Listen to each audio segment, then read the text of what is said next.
अगर कोई खतिहानी भूमि सर्वे में और उसको किसी और बिहार भूमि सर्वे में सीओ और कर्मचारी पर जो है घूसखोरी का लगा आरोप। आइए पूरी जानकारी जानते हैं भूमि सर्वे में भ्रष्टाचार बहुत है उचित पदाधिकारी के द्वारा। और जो खरीदा है सीईओ कर्मचारी वगैरह ये सब पैसे लेके मैनेज करते हैं। देखिए आप नहीं बोल सकते, लेकिन बंदोबस्ती सरकारी राइट अगर बंदोबस्ती करा ली जाती बिल्कुल है ठीक। तो कहीं न कहीं से तो भ्रष्टाचार दिख रहा है। अच्छा, अब आपका सवाल ये चूंकि इन्हीं का सवाल नहीं है, ये पीछे से लिए गए लोगों का सवाल है, तो आप पूछेंगे। बहुत जगह पर हम देखते हैं कि एक मोहल्ला बसा हुआ है, कम से कम 25-50 घर है। वहाँ पर उन लोगों को जाने के लिए निजी होकर भी वर्तमान में जा रहे हैं। वो मोहल्ला वाला चाहते हैं कि ये निजी होकर हम जा रहे हैं, वो निजी वाले हमको नहीं जाने देते हैं, कहते हैं कि नहीं ये मेरा। कहीं भी अगर कोई 10, 20, 50 घर बना लिया है, अगर रास्ता नहीं है तो सरकार उन्हें निजी या फिर प्राइवेट किसी भी तरीके से सरकार उन्हें जो है रास्ता दिलाएगी, चाहे वो ज़मीन किसी का भी हो, सरकारी हो या नहीं। आप किसी का रास्ता नहीं रोक सकते, चाहे वो आपका निजी जमीन हो या सरकारी जमीन। अच्छा, ऐसा है। आपको रास्ता उसमें देना ही पड़ेगा। ये अलग मैटर है कि आप उसके बीच सुलहनामा करा करके कुछ उसको पैसा दे करके रजिस्ट्री करवा लें उस जमीन को 2500 घर मिल करके, और नहीं तो वो जो है सरकार के द्वारा जो है उसको रास्ता दिया जाए। दिया ही जाना है, बिना रास्ता कोई घर कैसे रह सकता है, उसको देना है। आगे कहना है सर, सड़क जहाँ अभी वर्तमान में दिख रहा है, लोग आ जा रहे हैं उसको, लेकिन नक्शा में वो नहीं दिख रहा है, वह किसी के निजी होकर जा रहे हैं। सर देखिए मेरी बात सुनिए, जो सड़क हम सिर्फ जमीन से रिलेटेड बातें आपको बता सकते हैं, सड़क से विषय में आप नहीं बता सकते। सड़क की जमीन परिवहन विभाग की है, हम जमीन बता सकते हैं, सड़क क्या है ये नहीं बता सकते। आगे बताते हैं, सरकारी जमीन पर कोई पक्का का मकान बना दिया। इससे पहले वाला सवाल रिपीट कीजिए सर, जो है पूछना चाह रहे थे। हाँ, ये मैं अभी सड़क पर हम लोग आ जा रहे हैं। हाँ, वो सड़क है। हाँ, अभी सड़क है, आ जा रहे हैं, लेकिन वो किसी के निजी में है, नक्शा में नहीं है। नक्शा में नहीं है, लेकिन सड़क का रूप 10 फीट है, वर्तमान में दिख रहा है 10 फीट, लेकिन वह बोला है कि निजी में है, हमारा ये निजी है, लेकिन लोग आ जा रहे हैं वर्षों से। तो उसके लिए जब सर्वे होगा तो उसमें वो लोग क्या करें? उस सर्वे में होगा तो वो हमारे जैसे पहले बता चुके हैं कि इसमें हवाई सर्वेक्षण ने एक नक्शा तैयार कर दिया है। अच्छा, तो उस नक्शा में ये दिखने लगा होगा कि वो सड़क आ गया, तो वो सड़क आ गया तो उसको बिहार सरकार के नाम पे उसका खाता खोला जाना है। अब इसमें ये नया खाता खोला जाना है, तो इसे आपसी सहमति से हो सकती है या बिहार सरकार के जबरदस्ती भी करके वो रोड का जमीन वो ले सकती है। हाँ, वो बिहार सरकार के अंदर में आ जाएगा। उसमें सहमति ये हो सकती है कि जितने लोग का जमीन आता है वो एक रजिस्ट्री पर वो बना के अपना साइन कर दें कि हाँ इसे हम स्वेच्छा से रोड अपने डेवलपमेंट कार्य के लिए इसको हम स्वेच्छा से सरकार की ओर दे रहे हैं। अगर ऐसा नहीं होता है, अगर रोड वहाँ बना हुआ है तो बिहार सरकार के नाम पे कर दिया जाएगा। दोस्तों इस वीडियो को ध्यान से देखिएगा, और जहाँ भी आपके क्षेत्र में भी अगर सर्वे होता होगा तो आपको ध्यान देना है कि कौन सी सरकारी ज़मीन है उसको लोग पैसे दे करके या फिर जो अपने नाम खाता खुलवा लेगा, तो इसको आपको ध्यान देना है। इस तरह ढेर सारा फर्जीवाड़ा हो सकता है। अभी के समय में जो अपने ज़मीन पे ध्यान नहीं देगा वो सदा के लिए जो उसका ज़मीन हो जाएगा।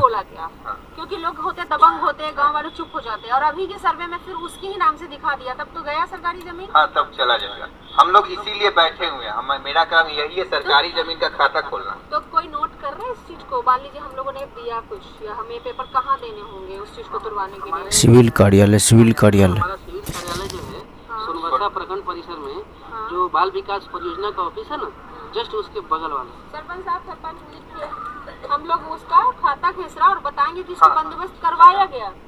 और उसकी बंदोबस्ती टूटनी चाहिए, और वो सरकार की जमीन है, सरकार के नाम से कंटिन्यू होना चाहिए, चाहे उस पर 3 मंजिला बना लो या 4 मंजिला बना लो, एकदम लिखिए और शिविर में पहुंचाइए। शिविर कब तक चलेगा?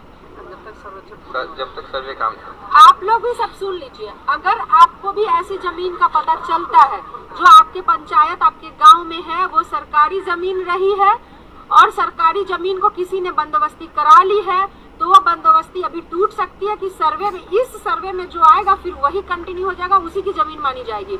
तो जो लोग भी अगर अपने आसपास ऐसी चीजें देख रहे हैं, वो चाहते हैं कंप्लेन करना, तो उनके ब्लॉक में ये सर्वे अभी बिहार में चल रहा है और जब तक ये सर्वे पूरा नहीं हो जाएगा तब तक चलेगा। तो ऐसे सर्वे को अगर देख लें, क्योंकि इस बार जो रह गया वही रह जाएगा। इस बात पर भी खास ध्यान रखने की जरूरत है कि कर्मचारी और ब्लॉक के अधिकारी यहाँ भ्रष्टाचार न करें। पंचायत के द्वारा रिटर्न में लिख करके ये चीज दिया जाए। तो सभी जो व्यूअर्स देख रहे हैं और हमारे पंचायत के लोग, अगर आपकी जानकारी में है कि सरकारी जमीन थी और उसको लोग कब्जा करके 2 मंजिला 3 मंजिला मकान बना लिया, उससे कोई फर्क नहीं पड़ेगा कंप्लेन जाने से। और एक आम आदमी भी जाकर कोई भी व्यक्ति जाके आपत्ति लगा सकता है, उसका नाम जो है गुप्त रखा जाएगा, उसका नाम गुप्त रखा जाता है, वो आउट नहीं हो सकता है। प्लॉट है 10 कट्ठा का और किसी और के नाम से है, वो जमीन मालिक को भी पता नहीं है, उस जमीन पे आता नहीं है, कोई आदमी अपना अवैध रूप से कब्जा करके घर बना ले, तो उसको भी तो तुड़वाया जाता है। देखिए सरकारी जमीन का मतलब सर बिहार सरकार के नाम से हो, अगर बिहार सरकार के नाम से जमीन नहीं तो उसका क्या निदान? आपकी जानकारी के लिए आपको बता दें कि शायद ये आपको पता नहीं होगा, इसलिए आपने ये बोला। सरकारी जमीन का मतलब सिर्फ बिहार सरकार ही नहीं होता। वो क्वेश्चन सरकारी जमीन का मतलब सर सिर्फ बिहार सरकार ही नहीं होता। भूदान यज्ञ कमेटी एक अलग जो है कमेटी है, जिसको बिहार सरकार में होते हुए बिहार सरकार से अलग माना जाता है, और उसके पास बहुत सारी जमीनें हैं, बिहार सरकार से ज्यादा जमीनें हैं, ये आपको बता दें, जिसकी जमीनों का इस्तेमाल बिहार सरकार कभी कभी किसी न किसी अपने सरकारी कार्यस्थल या सरकारी जो है मतलब वर्क के लिए उसका उपयोग करता है। ठीक है ना, बहुत सारे ऐसे जमीनें सिर्फ बिहार सरकार बोल देने से बिहार सरकार नहीं है, जैसे कि उसमें बहुत सारा विभाग है। भारत सरकार का भी जो जमीन यहाँ पे है, वैसे तो छोटा हिस्सा है इसलिए मैं बता रहा हूँ, और दूसरा जो है मतलब कुछ ऐसी जमीनें हैं जिसका कोई नामो निशान नहीं है। अगर लोग सोच रहा होगा कि इसका नामो निशान नहीं है और इस पर हम दखल किए हुए हैं तो ये मेरा हो गया, तो ये उनकी गलतफहमी है। कहीं ना कहीं किसी न किसी सरकारी रिकॉर्ड में उस जमीन का नाम दर्शित है। जी मेरा कहना कम से कम वो जो मैंने बताया ना कि सर जब पार्ट बाई पार्ट एक एक आपके टोटल जमीन का सर्वे होगा सर, तो वो भी इसमें आ जाएगा। जैसा कि मैंने पहले ही बताया कि आपके पास जो जमीन है, आप सारे जमीन का डिटेल देंगे। मेरी बात आप सुने होंगे सर, तब तो आप अच्छा, खतियान में 8 डिसमिल है और नक्शे में 18 डिसमिल है, तो क्या करना होगा? मैम अगर ऐसा जमीन होगा, सौरभ जी पूछ रहे हैं, अगर ऐसा जमीन उनका है तो उनको बताया जाए कि अगर उनका खुद का जमीन है और उनके पास उसका पेपर खतियान में नहीं है, तो उसके नाम से उन्होंने रसीद अब तक क्यों नहीं कटवाया? मलगुजारी तो उनको देना चाहिए था ना टोटल जमीन का। अगर उन्होंने नहीं दिया तो ये उनका जमीन नहीं है, तभी तो। दूसरी बात ये है कि अगर उनका क्या है कि उसमें जब यहाँ अपना जो फॉर्म प्रपत्र 2 हम लोग भरवाएंगे, तो उसके तहत वो भर करके दें और जैसा प्रोसीजर होगा उस हिसाब से उनको जो है फॉलो करना होगा। फिर देखा जाएगा आसपास के जो लोग हैं, जो चौहद्दी है और जो है बहुत सारी चीजें हैं, सब सत्यापित करने के बाद अगर उनका पाया जाएगा तो उनको मिलेगा, नहीं होगा तो जाहिर सी बात है कि फिर अगर है उनका वास्तविक अगर है तो वही मैं बोल रहा हूँ कि अगर है तो फिर अभी तक उन्होंने रसीद क्यों नहीं कटवाया? फिर आखिर उसको छुपा क्यों रखा? अपने निजी हित के लिए, सरकार के आंख में धूल झोंकने का काम। सरकार के आंख में धूल लोग खुद झोंकते हैं और उनके साथ गलत होता है तो फिर लोग सरकार को दोषते हैं। अच्छा सर, मेरा एक सवाल है, मान लीजिए कोई 3 भाई है और 2 भाई पूरा जमीन को बेच चुका है, तो उस आदमी को हिस्सा नहीं मिल सकता है? सर अगर आप 2 भाई हैं, 3 भाई हैं और आपके जमीन को आपका भाई बेच दिया, तो वो आपके बिना, देखिए आपको बता दें, यहाँ आ करके और इस फार्म को भर दें। जो बहुत दूर है उनको भी आना पड़ेगा, क्योंकि ये खेत और खतियान की बात है, ये बहुत इम्पोर्टेंट है। यानी कि जिस तरीके से आपके बेटे बेटियां आपके लिए इम्पोर्टेंट हैं, उससे इम्पोर्टेंट आपका खेत होता है। इसलिए सबको यहाँ आना ही है। फोन पे या सोचेगा कि हम दूसरे के द्वारा ये करवा लें, तो ये कतई नहीं होने जा रहा है। उनको यहाँ आना पड़ेगा, अवेलेबल होना पड़ेगा, उनके उपस्थिति के उपरांत ही उनका खाता खोला जाएगा। इसलिए आप लोगों से गुजारिश है कि आप लोग सभी ऐसे लोगों को इत्तिला कर दें, उनको बता दें कि यहाँ सर्वे हो रहा है, आप लोग आइए, इस फॉर्म को भर करके दे दीजिए और अपना जमीन का जो है सत्यापित कराने का जब यहाँ सत्यापन का काम चलेगा तो उनको यहाँ फिर खड़ा रह करके अपने खेत पे जा करके इसका जांच करवाना होगा। साथ में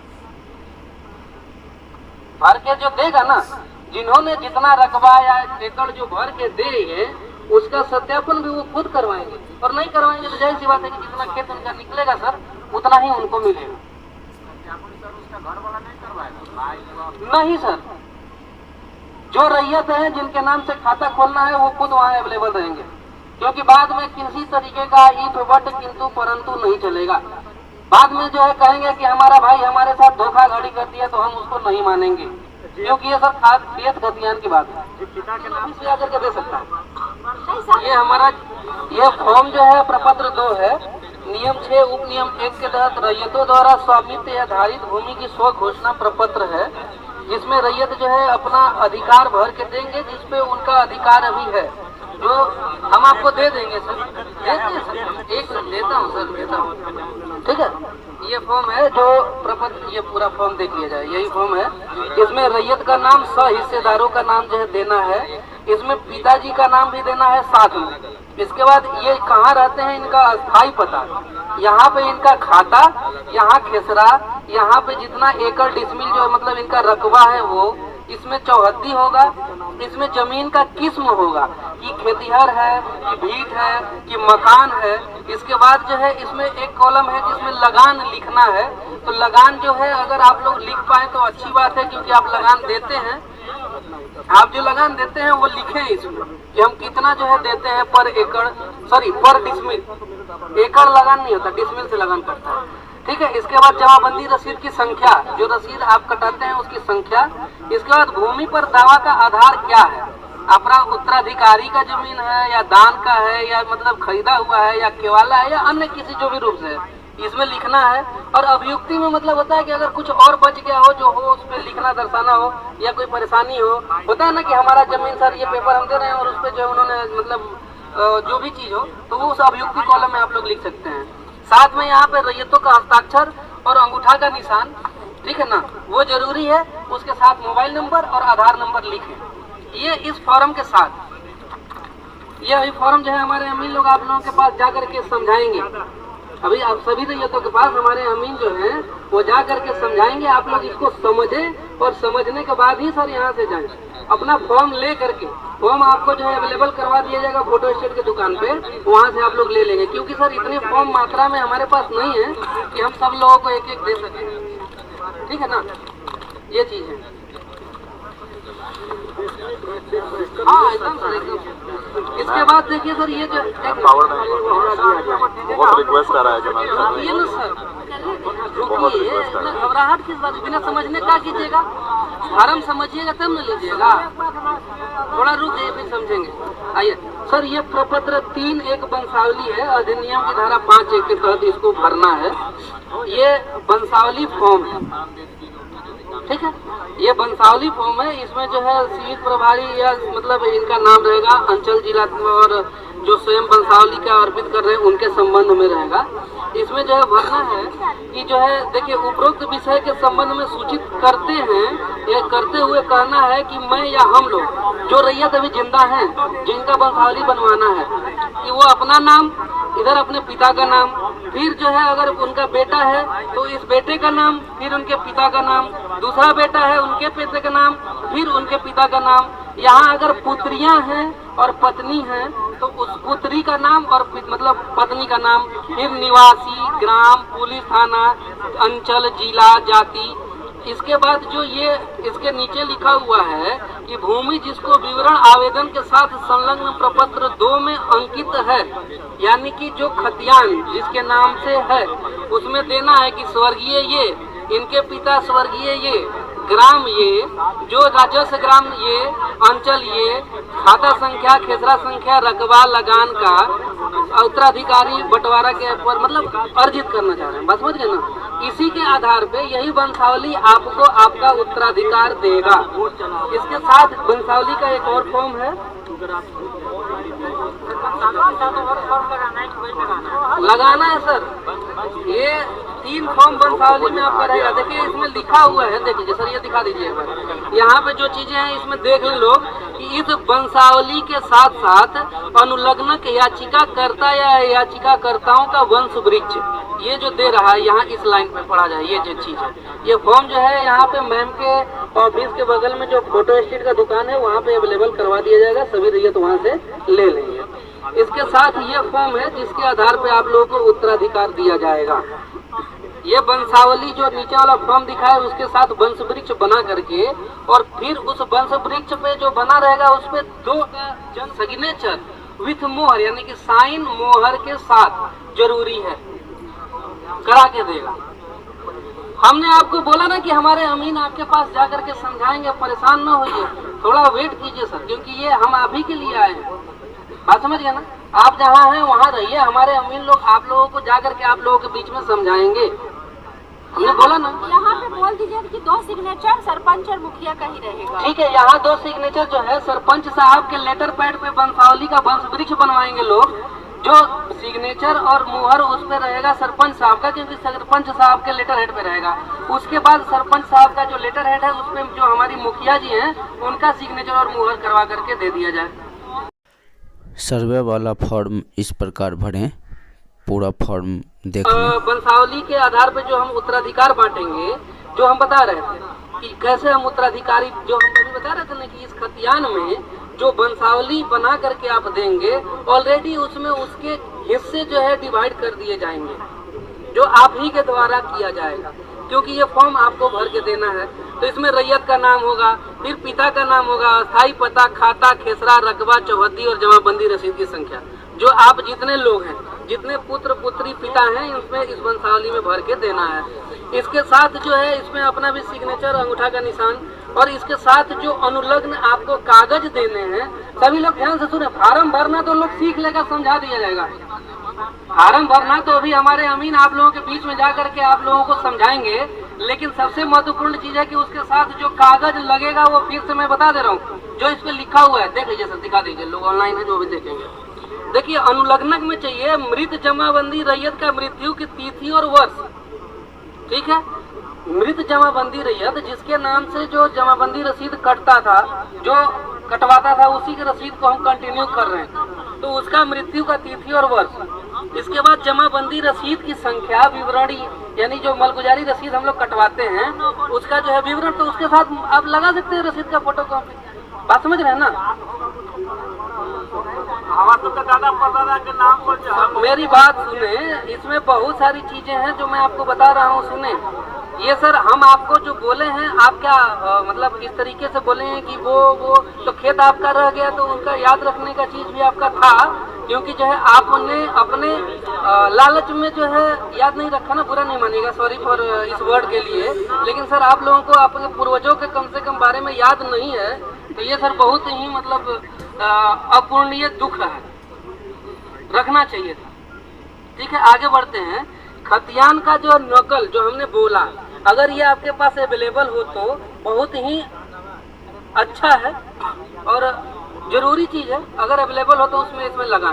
और इसके साथ जो है आवेदनकर्ताओं का अगर कोई समक्ष न्यायालय में केस चल रहा होगा और केस उसने जीत लिया है, जो कि मैं पहले ही बता चुका हूँ, तो जीते हुए डिग्री का जो पेपर कोर्ट के द्वारा आपको दिया गया है उसका ओरिजिनल कागज इसके साथ भर के लगा के देना है।